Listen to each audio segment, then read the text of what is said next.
ராஜஸ்தான் மாவட்டத்திலிருந்து அப்ராக்சிமேட்டா 270 கிலோமீட்டர்ஸ்ல பங்கர்ஸ் அப்படின்ற ஒரு கிராமம் ஒண்ணு இருக்கு. ஸோ இந்த கிராமத்துல பங்கர்ஸ் ஃபோர்ட் அப்படின்ற பங்கர்ஸ் கோட்டை அப்படின்ற ஒரு பிரபலமான ஒரு கோட்டை ஒண்ணு இருக்கு. ஸோ இந்த கோட்டைக்குள்ள ஈவினிங் 6 மணிக்கு மேல உள்ள போனவங்க யாருமே உயிரோட திரும்ப வெளியே வரல அப்படின்னு அந்த ஊர் பொதுமக்களே போலீஸ் கிட்ட போய் கம்ப்ளைண்ட் பண்ணியிருக்காங்க.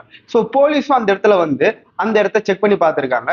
ஸோ ஈவினிங் 6 மணிக்கு மேல உள்ள போன மக்கள் யாருமே வெளியே வரல அப்படின்னு சொன்ன ரீசன்னால ஸோ அந்த கோட்டைக்குள்ள ஈவினிங் 6 மணிக்கு மேல யாருமே உள்ள போகக்கூடாது அப்படின்னு கவர்மெண்ட் அந்த இடத்துல ஒரு போர்டு ஒன்று வச்சிருக்காங்க. ஸோ அந்த கோட்டைக்குள்ள என்ன ஒரு அமானுஷ்ய விஷயமான நடக்குது அப்படின்றத அந்த ஊர் பொதுமக்கள் கிட்ட கேட்ட போது ஈவினிங் 6 மணிக்கு மேல இந்த கோட்டைக்குள்ள யாரோ கத்துற மாதிரியும் அழுற மாதிரியும் நிறைய சத்தம் வந்து கேக்குது. ஸோ என்ன ரீசன்னு தெரியல, பட் உள்ள போன ஆளுங்க யாருமே உயிரோட இதுவரைக்கும் திரும்ப வரல அப்படின்னு போலீஸ் கிட்ட அந்த பங்கர்ஸ் கிராமத்துல வாழ்ற மக்கள் வந்து புகார் கொடுத்திருக்காங்க. ஸோ இந்த புகாரை அடுத்து அந்த போலீஸ் செக் பண்ணதை பார்த்து ஸோ ஈவினிங் 6 மணிக்கு மேல அந்த கோட்டைக்குள்ள யாருமே போகக்கூடாது அப்படின்ற ஒரு கவர்மெண்ட் போர்டையே அந்த பங்கர்ஸ் போர்ட்டுக்கு முன்னாடி வச்சிருக்காங்க.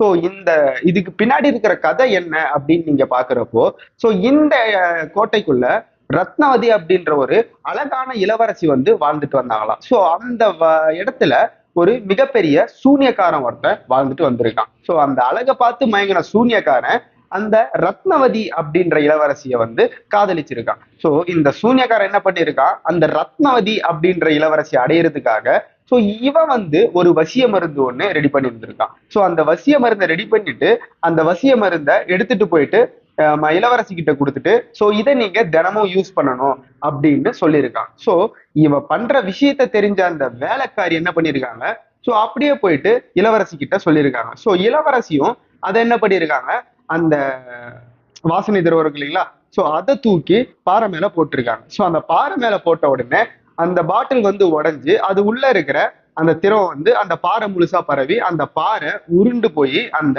மந்திரவாதி மேலேயே விழுந்திருக்கு. ஸோ அந்த மந்திரவாதி மேல விழுந்த உடனே அந்த மந்திரவாதியும் அந்த இடத்துல உயிர் இருந்திருக்கான். ஸோ இறக்கிறதுக்கு முன்னாடி அந்த மந்திரவாதி ஒரு சாபம் விட்டுட்டு இறந்திருக்கான். ஸோ இந்த ஊர்ல இருக்கிற மக்கள் வந்து சாகுறப்போ அவங்களுடைய ஆன்மா வந்து சாந்தமே அடையக்கூடாது, ஐ மீன் இந்த இடத்துல சுத்திக்கிட்டே இருக்கணும் அப்படின்ற ஒரு சாபத்தை வந்து விட்டுறான். ஸோ அந்த சாபத்தினால அந்த கோட்டைக்குள்ள போற மக்கள் வந்து ஈவினிங் 6 மணிக்கு மேல யாரே போனாலும் உயிரோட திரும்ப இதுவரைக்கும் திரும்ப வரல அப்படின்னு அந்த ஊர் மக்கள் வந்து சொல்றாங்க. ஸோ இந்த கோட்டைக்குள்ள நடக்கிற அமானுஷ்யமான விஷயத்த பத்தி நீங்க என்ன நினைக்கிறீங்கன்றத கீழே கமெண்ட் செக்ஷன்ல சொல்லுங்க. ஸோ நீங்க இந்த கோட்டைக்கு போகணும்னு ஆசைப்பட்டா கண்டிப்பா ராஜஸ்தான்ல இருக்கிற பங்கர்ஸ் அப்படின்ற ஒரு கிராமத்துக்கு போயிட்டு கண்டிப்பா நீங்க அந்த கோட்டையை விசிட் பண்ணலாம்.